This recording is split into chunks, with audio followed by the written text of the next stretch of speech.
সুপ্রিয় দর্শক, আসসালামু আলাইকুম। আজকে আপনাদেরকে তৈরি করে দেখাবো 1.5 পাউন্ড ওজনের ভ্যানিলা বার্থডে কেক রেসিপি।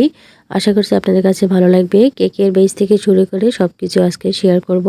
কেকটি তৈরি করার জন্য প্রথমে আমি শুকনো উপকরণগুলো নিয়ে নিচ্ছি। এখানে আমি 2 কাপ পরিমাণ ময়দা নিয়ে নিচ্ছি, 1.5 টেবিল চামচ পরিমাণ কর্নফ্লাওয়ার আর 1 চা চামচেরও কম বেকিং পাউডার আর সামান্য পরিমাণ লবণ।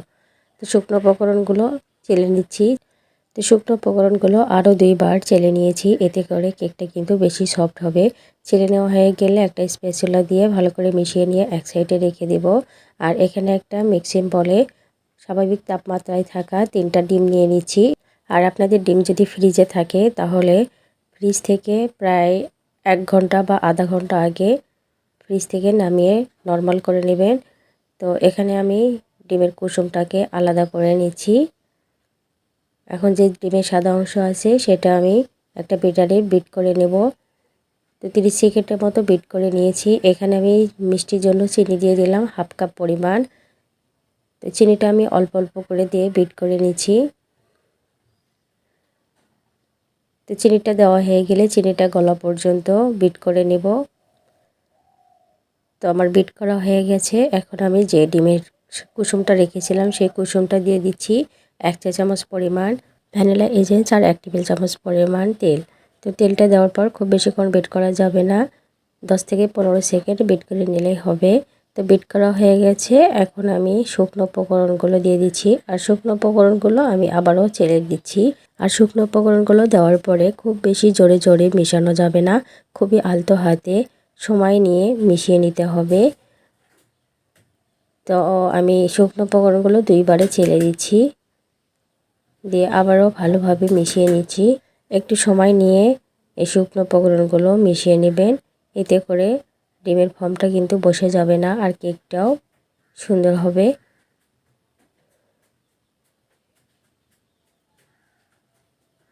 তো আমি বেশ কিছুক্ষণ সময় ধরে শুকনো উপকরণগুলো মিশিয়ে নিয়েছি। তো কেকটা বেক করার জন্য এখানে আমি 8 ইঞ্চি মোল্ড নিয়েছি। তো বেটারটা দিয়ে দিলাম। তো বেটারটা দেওয়ার পরে একটা কাঠি দিয়ে এভাবে নাড়াচাড়া করে দেবেন, এতে করে যদি ভেতরে এয়ার বাবলস থাকে সেটা চলে যাবে। তো হালকা হাতে ট্যাপ করে নিয়েছি। আর বেক করার জন্য আগে থেকে আমি হাঁড়ি 10 মিনিট গরম করে নিয়েছি। কেকের বেটারটা দিয়ে ঢাকনা দিয়ে ঢেকে বেক করেছি 40 মিনিট। আর 40 মিনিট পর দেখতে পাচ্ছেন কেকটা কিন্তু একদম পারফেক্ট হয়েছে। তো কেকটাকে নামিয়ে ঠান্ডা করে নিয়েছি। তো কেকটাকে আমি এখন ডিমোল্ড করে নিচ্ছি। আর দেখতে পাচ্ছেন কেকটা কতটা সুন্দর হয়েছে। কেকটাকে আমি 2টা স্লাইসে ভাগ করে নিয়েছি।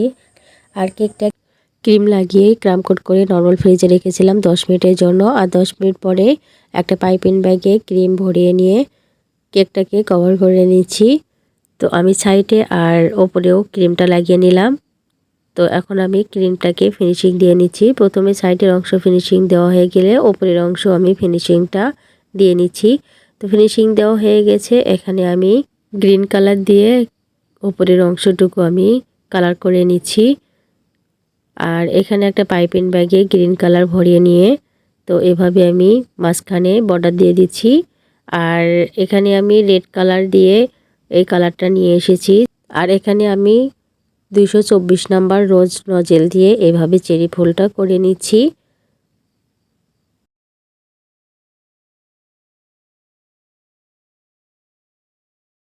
তো চেরি ফুলটা হয়ে গেলে মাঝখানে আমি ডাল ডাল করে নেব।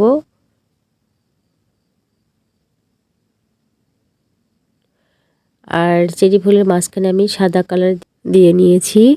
এখানে আমি ডালের যে উপরের অংশ সেটা আমি কলি দিয়ে দিচ্ছি। আর নিচের বর্ডারেও আমি গ্রিন কালার দিয়ে ড্রপ ড্রপ করে নিচ্ছি। তো কেকটা কিন্তু আমার একদম রেডি। এটা 1.5 পাউন্ডের কেক ছিল। আপনাদের কাছে কেমন লেগেছে অবশ্যই কমেন্ট করে জানিয়ে দিবেন।